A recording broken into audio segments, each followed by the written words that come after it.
Right, what are we doing then? We are ruining this Nissan, which used to be absolutely mint, and for some reason I decided to take it off the road, take all of the completely perfect standard parts off it, sell most of them, and then put a load of tube in there. All I'm doing is what I've been doing for the last 3,000 months, which is cutting little squares and circles out of cardboard, then cutting little squares and circles out of metal, then losing them down the back of the workbench, then cutting little squares and circles out of metal, cleaning them, and then welding them into the floor of that I'm never going to see, never going to look at, but I'll know it's done. So that's alright, isn't it? Right, we got 4 of those to do. I'm going to assume that all of them are the same size, that give it 3 minutes and that'll become a mistake. So I've got to get them in metal now.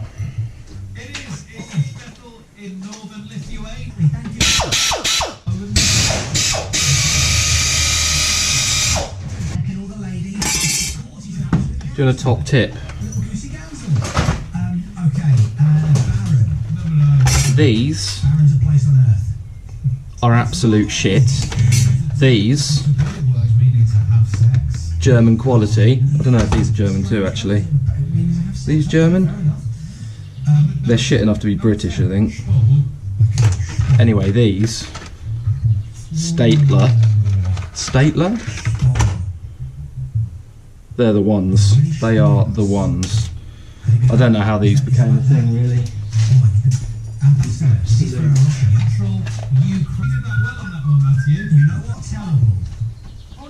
This is how this, if you haven't fabricated anything before, even in the cleanest workshop, you just lose everything constantly. Got it, where I should have been sat down.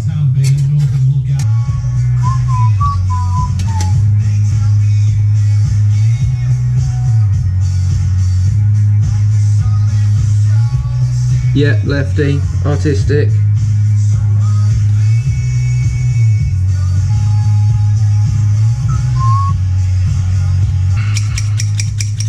You can get really comfortable ones of these that don't hurt your hands, but these are like the OG ones, so it's what you should get. If you're going to buy any tin snips, these are the ones you want. Mate's actually got some smaller ones of these that like these, but say like this big. I don't know what you're supposed to use them for. You may as well just use those. Quite committed on this, actually.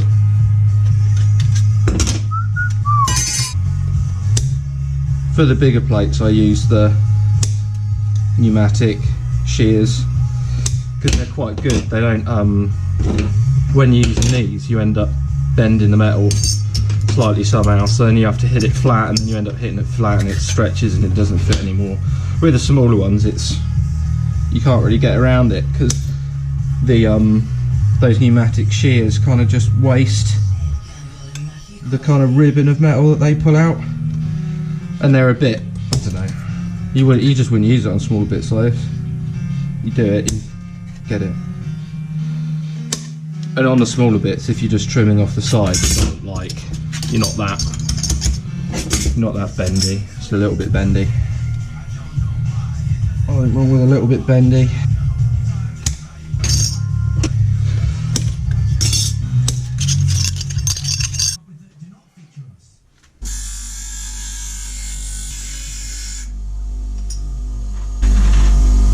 Always cut 2 out and then put your goggles on.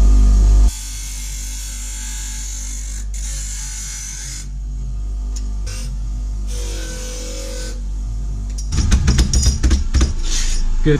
Just going to eye up, make sure these are all kind of the same. The chassis rails are like under these, so unlike a lot of the other plates on the floor that I've done, that I can show you in a bit, these ones you can't get underneath to like, so these you can get under the other side of the floor, and then you're working on top nice and easily, and then when that falls down, you just pick it off the floor, which is lovely, right? But with these being in the chassis rails, it's going to be a bit of an arse, because each time it falls down it'll be in the chassis rail, and then it'll be slightly too big to get out of the chassis rail, so they'll just live in the chassis rails. I'm only going to MIG these, so it's almost tempting to go a little bit smaller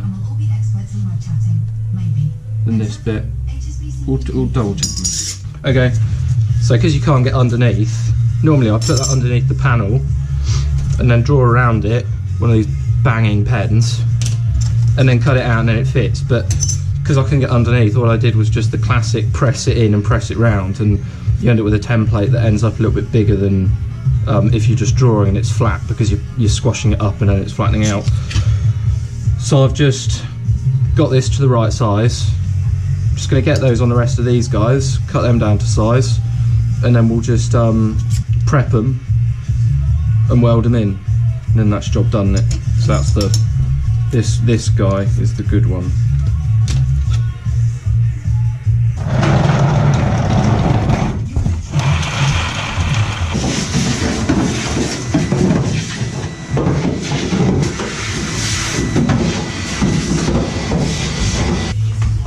These are great, but it's all a bit COVID-y now, so you can't get them anymore, and you can barely see out this one. But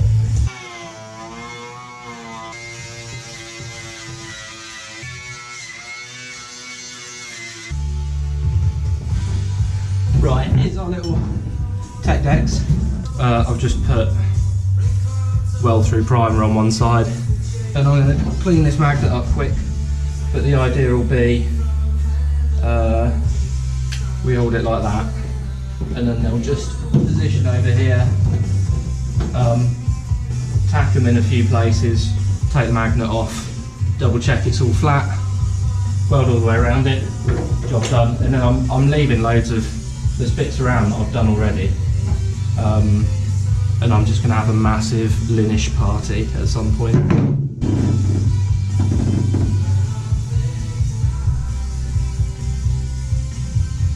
There's a lot of this with cars, you just blank out for a minute. I don't know if it's actually thinking, or if you're just kind of going into a recovery mode to get over the stress of it. Yeah, I'm going to get the welder out. I don't really know what I'm doing with this whole video, like. So... fucking cunt. How's that? For you? I hope that's alright for you. One thing I've noticed, if you weld little plates, and I could easily be making this up, is that if you make them really, really tight, and you start MIG welding in one corner, the plate can kind of expand and then it won't fit anymore. Little gaps aren't bad.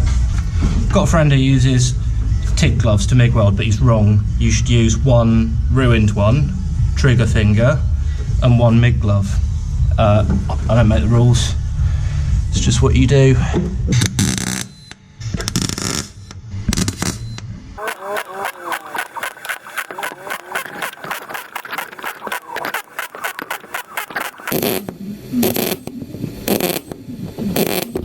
It's got post flow on the gas, so it's keeping shielded the whole time anyway. So that's, I don't know, it's alright, isn't it? The worst thing I've ever done. One of the COVID positives farm shops. Bloom's Farm Shop in Upminster. Injury number 1, I think.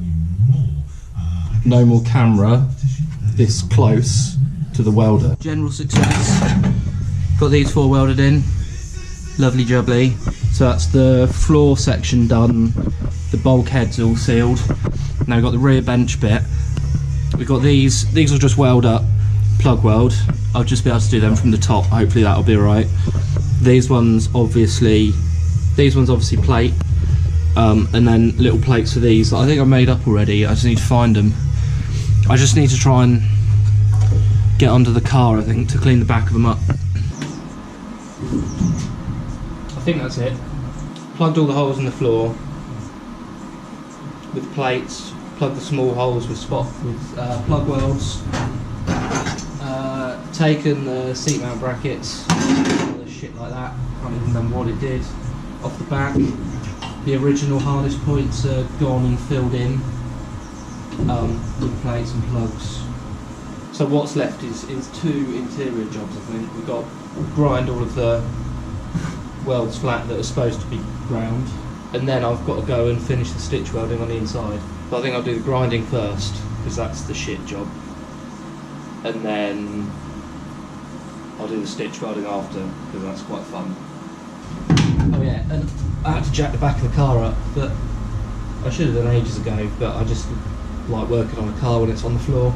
But it's quite good to get it jacked up at this level because we've got to fabricate something next week that requires it off the ground but at a level. I'm going to stop the video there. I think I've got to do some grinding, but it's really boring, so I don't think people want to see that, so I won't video that.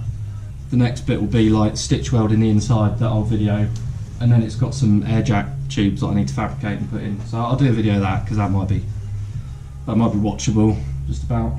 Yeah, I thought I'd do these videos because the forums don't exist anymore and Facebook's dead, right? So I thought I'd do this, and if people want to watch it whilst they're stuck inside, they can watch it. Yeah, if anyone's interested to see anything, leave a comment, I guess. Could be some interesting things coming up because we've got rollover jig to build, got the fabrication on the bottom, and then got painting it, and I don't really know what I'm doing with painting, so that should be quite amusing if anything. Yeah, thanks very much, and I'll see you next time.